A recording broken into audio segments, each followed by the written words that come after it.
1 month, we went from 0 promotions to we promoted 12 people.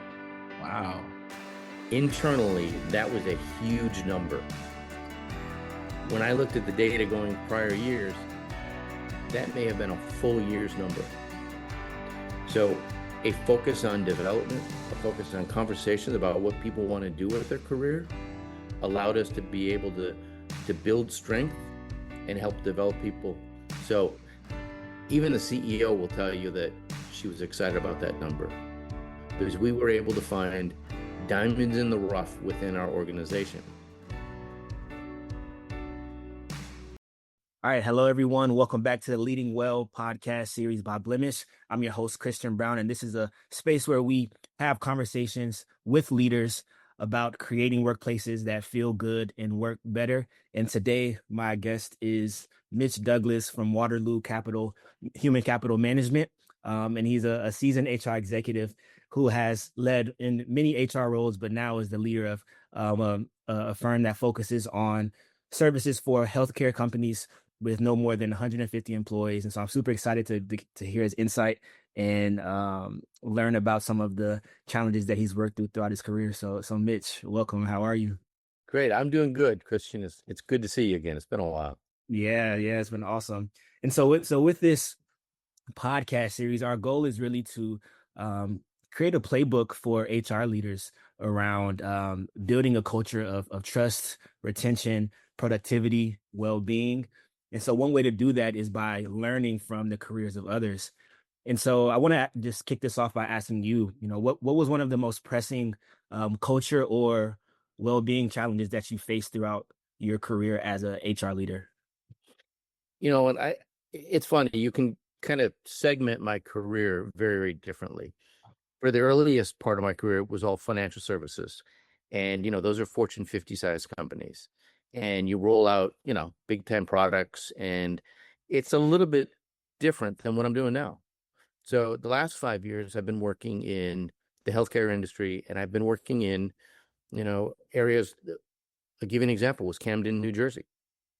And from a cultural standpoint, there are challenges. Yeah. And I say that, I'm coming in and, I am the minority in that group, and I have to, kind of position myself a little bit differently. I've got to make sure that I'm more open and people can feel like they can connect with me, and trying to do my best to help this one health center. And thankfully, I had a great leader. I had a wonderful CEO, and she was able to help me and help the organization really take a good look at how do we treat our employees and what can we do better. So that for me was not a challenge because, I think a lot of it's about, if you're a leader, walking around. It's about getting to know people.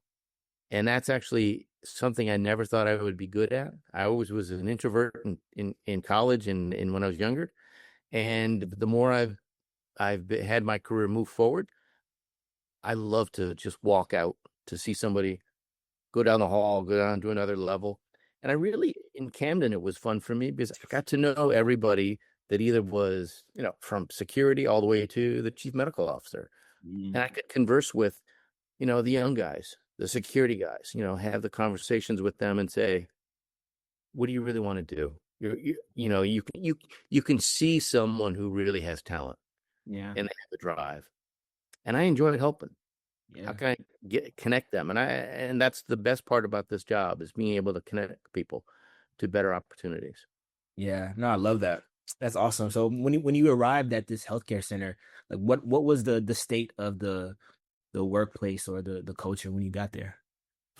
I walked into, the former HR had run it much like a autocratic position.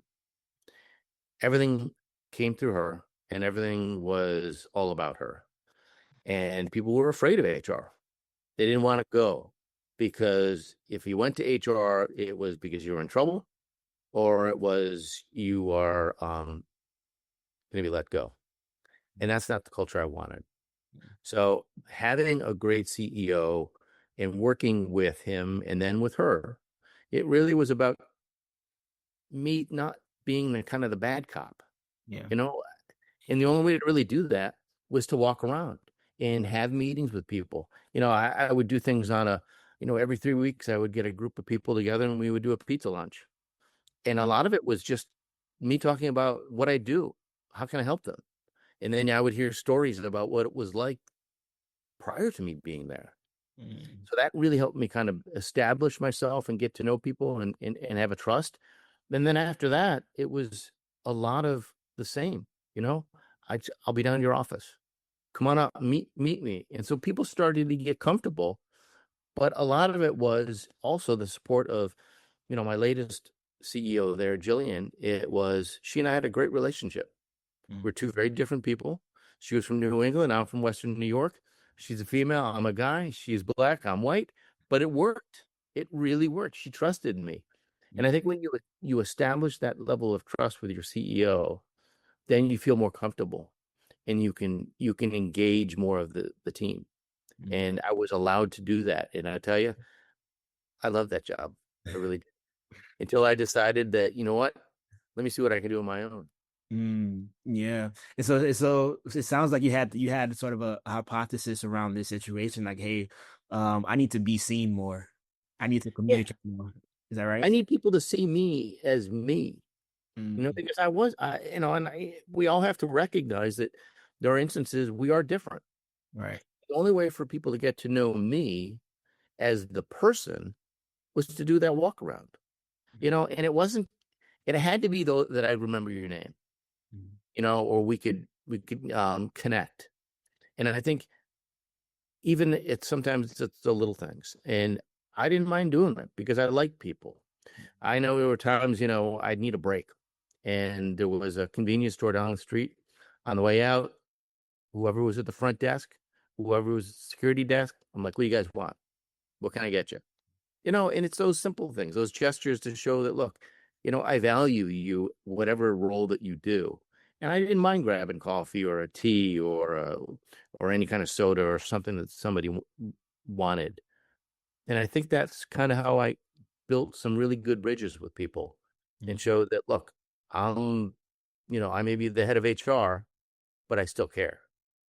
I'm not here just to run and be the rules police. Right. And those little acts of kindness can really go a long way. Right. And being They seen. can. Yeah. They really can. And I think that's the part of leadership that people forget. In Mm, it, you get involved in, okay, I've got 8 meetings during the course of the day. I don't have to. Yes, you do have time. That may be before or after the day, right? You got to find time to break away and mm, just kind of see what people are up to. mm. And it's not to check up on them. It could be just, a quick wave, Right. and it makes you more human. And Yeah. people want to spend time with you. So from a leadership standpoint, it is more challenging today with Zoom and everybody being remote, but you can still do that. You can still find time for people. Yeah. So now it just maybe takes a little bit more creativity on how you do It that. does, but people need to know that, you care, Mm, genuinely care. And I think you don't build that day one. mm, It takes time for people to see that you're genuine. Genuinely, you care about their career. You care about them as a person, and I remember having conversations with some of the young guys that were in security, and they'd be talking about what they were going to do that weekend. And I'm like, remember, don't do anything stupid. Yeah. Think about what you're going to do. Yeah. Think about who you're hanging out with, Yeah. and think about what you want out of your life. So good. And then when you have that opportunity to help somebody, I'll give you a wonderful example. There was a young woman who was working security. She needed, and she was doing part-time. She needed a full-time job. So she said, could I work with you as a front desk representative Mm, part-time? I'm like, well, why do you want to move? What do you need? She was talking to me about she had an opportunity to get a new house mm, from Habitat for Humanity, and she needed to have a very stable income. And it made it even more of a priority because she had a son with autism. wow. Guess what? We were able to offer her more money than making as a security guard. She worked for us full time. Mm. She turned out to be an amazing young woman, and she didn't last in that front desk role very long. She ended up getting involved in another part of our organization in a job that even paid even more. She became more of a senior in that role. And you have to be able as a leader, you sometimes have to take risks. Mm. But here's a woman that was always smiling. She was always friendly. She knew everybody. And I just took a risk. And the CEO and I were both happy to see her grow. She got that first house. And I remember that first weekend, I went to either TJ Maxx or Marshalls, and I bought a couple of items for her to put in her new house. And she was thrilled. So good. And those are the things that make you feel happy about what you do. When you talk about wellness, Yeah. it's not always about, me stepping away and getting a break for myself. Wellness does come from helping somebody else, and there are no strings attached to it. Yeah, yeah, that's so good. So at Blemish, we have these five pillars when we talk about wellness, and they are awareness, alignment, agency, belonging, and sustainability. And so throughout this story, I'm like Yeah. seeing words pop up: alignment, right? Just knowing your people, knowing, hey, what do you do? Like, what do you want to do? What do you enjoy? And then belonging, right? Saying, okay, why do you need this? And then say, okay, I'm going to put you in this position where you can grow, and I'm going to continue to support you. You belong here, right? And when you do that, that for me is stress reducing. For Mm, me, yeah. that's something that makes me feel good. And I'm kind of doing that now. I have another community health center I'm working with, much smaller. But the hard part for me is I'm doing a lot of the work for via Zoom because they're up in 2 hours away. So I don't get that opportunity, but I try my best because what I do is we have orientations. So when we bring on a new employee, we also bring in longtime employees because we're trying to change the culture. Yeah. So now I've gotten to meet just about all of the 70 employees. Mm. And when I go up, people recognize me, Wow. and then it takes me a minute or two because the camera system is not that great. So I don't get to really see everybody as clearly, or maybe they're off to the side of the screen, Yeah. but it's great because I go up and I know a lot of people, That's and no one's afraid to go see HR, and you never should be. right. But for me, I like to be able to walk around. I like to know what's going on, and I'm not trying to do it to rat anybody out. I'm not trying to be, the HR police.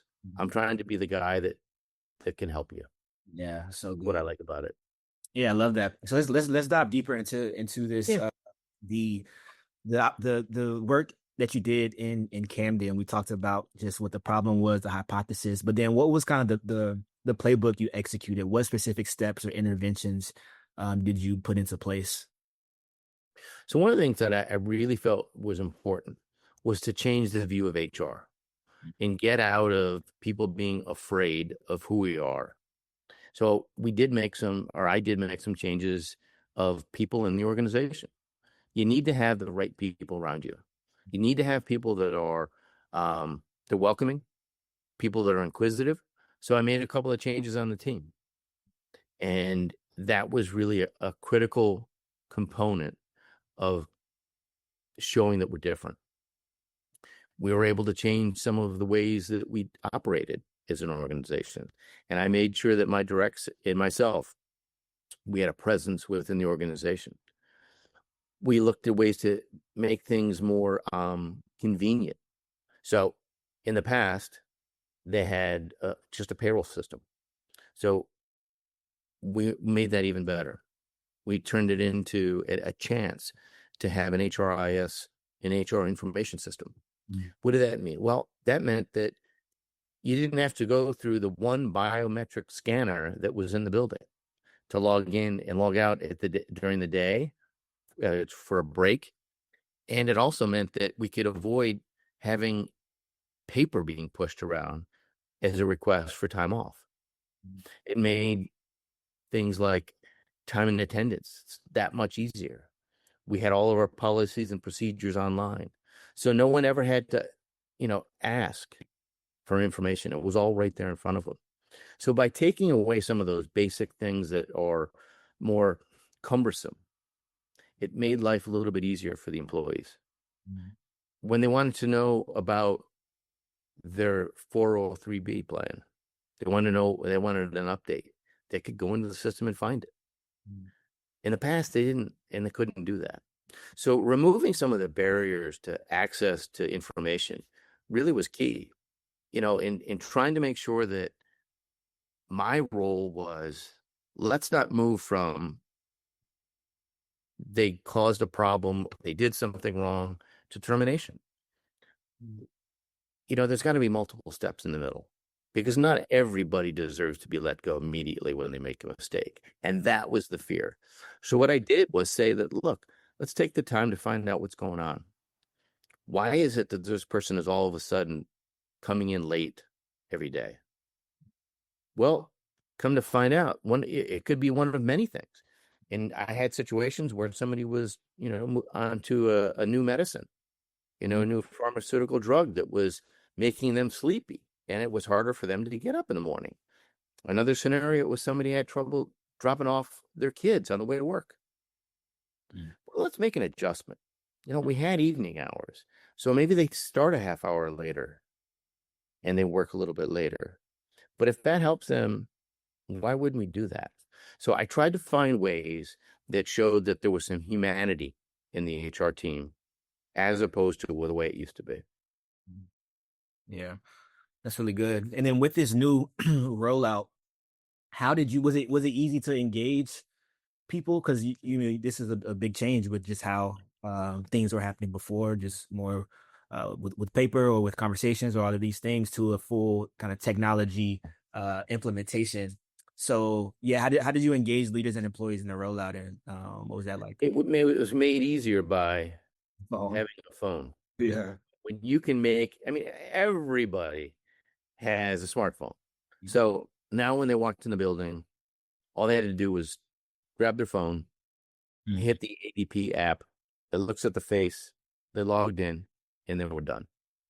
So it's easy. They didn't have to wait.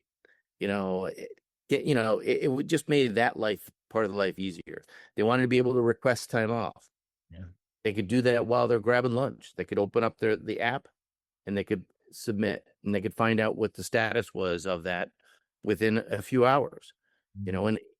For me, I had to make sure managers knew, don't forget on a daily basis that you need to go in and look at time off requests. No employees should have to wait 3 or 4 days to find out that, yes, they can take the time or no. So a lot of it, when I think about it, it's the system we implemented, but it was also getting managers to think differently. And time is of the essence. So when you tell an employee that now all they have to do is pick up their phone to be able to log in and out and to request time off, well, managers need to make sure that they're also on top of it. And that's where I tell you a big shift happened in the organization. People started to trust HR. People started to trust each other, and managers became better because they started to stop and ask questions, stop and talk, and those things matter. Dang, so cool.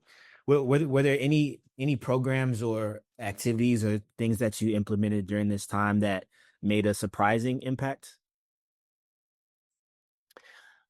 I don't know if any one thing made a surprising impact. I think, though, what made it really was the effort to make a change in the HR team, to be more open, to be more transparent, to sit with employees. That kind of changed the culture a lot faster than I had expected. I thought it might take me about a year. It took a lot less than that. But I hope that part of it was because I'm a welcoming type of a person. I like to be around people. I'm hoping that my style of being open and honest with people and telling people, sometimes you have to deliver news that they're not ready for a role, or that they haven't done the things that they need to do in order to move on to the next level. And sometimes those conversations are not easy. But if you don't have them, you're not going to get any real improvement in the environment. So I think a lot of it was really it was the people orientation. It was the conversations, and it wasn't really so much the HRIS system. It was about being more humane, And it was about smiling. It was about talking. It was about those conversations that never occurred before. It was a transparency. I'll also tell you, though, what did help, we had a lot of training programs put in place so that people that who wanted to move up in the organization, they had the opportunity to do that. So we gave opportunities for people that were at the front desk who wanted to be a medical assistant or a dental assistant. We did help them. There were outside trainers that we would bring in, or that we would sponsor them to go to an external vendor to be able to learn some new skill sets. That's good. That's good. So were there two questions in one? How did you know that it was working? And then what were there any metrics or feedback that you saw or gathered throughout that time um to support your company? I saw it when at one point for one month, we went from 0 promotions to we promoted 12 people. Wow. Internally, that was a huge number. When I looked at the data going prior years, that may have been a full year's number. Wow. So a focus on development, a focus on conversations about what people want to do with their career allowed us to be able to build strength and help develop people. So even the CEO will tell you that she was excited about that number because we were able to find diamonds in the rough within our organization. And I still to this day, when you talk about a company of, at that point, we're around 200 employees, and you promoted roughly 10% of them in 1 month, that felt good. That felt real good. Yeah. Yeah. I mean, it's good for the bottom line too, right? 'Cause I know one thing is just having the metrics to back the investment in HR. Um and a number like that is from 0 promotions to 12. I mean, that's huge. Yeah, and I think, other people saw that and they wanted to be a part of it. They wanted to be able to say, how do I get promoted? Well, here's some options. Let's have those career conversations about where do you want to go? What do you want out of your life? Yeah. And those are conversations that never happened before. So I hope that, culture is still there. But that was probably, I would tell you, having had my experience in the big Fortune 50 companies, that experience was my favorite by far. Yeah, I love that. That's so good. And then how long were you there? I was there for 3 years, Years, and nice. then it came down to, I said, you know what? Let me see if I can have an impact in other places as well. If I decided that it was time for me to leave corporate America or working for someone else to working for myself. And now I'm actually working for another as a fractional, meaning I am not on the books. I'm a 1099, but I lead the HR team for another community health center in northern New Jersey. Nice. That's so cool. And so And I with have to pick that client, and that's the best part. And I yeah, get to stay with them because I like to be there. I like the people. yeah, that's so good. So a question for you, which is unique because now that you have your own business now and you come in on a fractional consultant basis, how do you build and develop for sustainability to make sure that when you are no longer there, the systems that you set in place are still pushing the organization forward? How do you think about that? You had mentioned it before, and that is about having metrics, Mm. right? So you have to be able to measure. So one of the priorities that I'm working on right now with the center is retention. And how do you retain people in an environment where they are close to a couple other major hospitals? And now we're talking about a city that is impoverished and they need help. So you are competing against some other big hospital chains. So we need to be able to be more creative in A, how we attract people, and B, we need to make sure that we retain them through development, through conversation, and through pay. I mean, at the end of the day, I can give you all the opportunity in the world and you can get a lot more responsibility. But if I'm not paying you what the market is paying, you're going to take the training and you're going to go somewhere else. Yeah. And I can't blame them. So now we have to be more creative. And, fortunately, I was part of the team that found and selected the new CEO. Mm. And he has that same view. And we've got to invest in our people. And he's right now trying to do everything he can to generate funds to be able to take care of the people that are taking care of the patients. Mm. Yeah, that's really good. And so, going back to the Camden experience, if you were able to do that again, is there if you're able to have that experience again, what would you do? What would you do differently, and then what would you have just kept the same? I would have kept the same. That's easier for me to say. I would have kept the same rigor that I had about getting to meet people and to do introductions. What I would have done differently, I would have loved to have brought in a company that was focused on wellness. Hmm. We tried with limited resources to do things after work for folks who wanted to do yoga or other things. I would love, if I was there, to have been a part of making sure that was an additional benefit. We had talked about things such as healthy eating. We could have converted one of the kitchenettes that we had, and that we could have brought in somebody to teach our employees how to cook better and how to make a healthier lifestyle. I think there's a lot of things that I would have loved to have done that really focused on not just the development of an individual in their capabilities, but how do we get people to focus on to do things that are for their mind and their body? And that's a piece that I'm willing to work on for this new group that I'm with. But that would be the one thing I would change. Yeah, I love that. Now you're really speaking my language with the Well, well. I think that's how you and I kind of connected. Yeah. It's important because I know that I have, looked back at my career and I said, I didn't take the time to take care of myself. I didn't handle stress the way I could have because we didn't talk about that. And I think, frankly, some of my health problems that have come up is because I lived in an environment of constant stress. And many of our employees and many of our patients are having the same types of stress that affects them differently. So that is probably something I would have loved to have done differently. And that would have been spending more time on wellness. So good.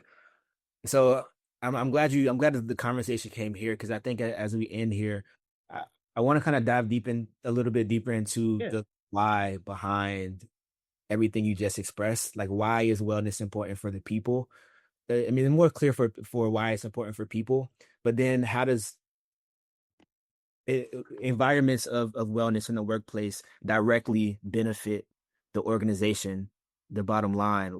How do you look at that that intersection? You know, I think especially in today's world where people have that ability to make some decisions about where they're going to work. Well, in a healthcare situation, you've really got to be there Monday to Friday or Tuesday to Saturday, whatever the hours are. Because you can't, take care of a patient.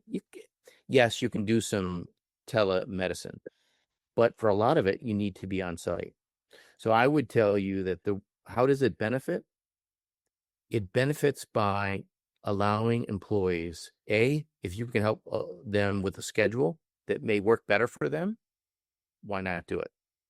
But the things that really do matter is how do you sit with employees and provide them with things that would make sense for them, right?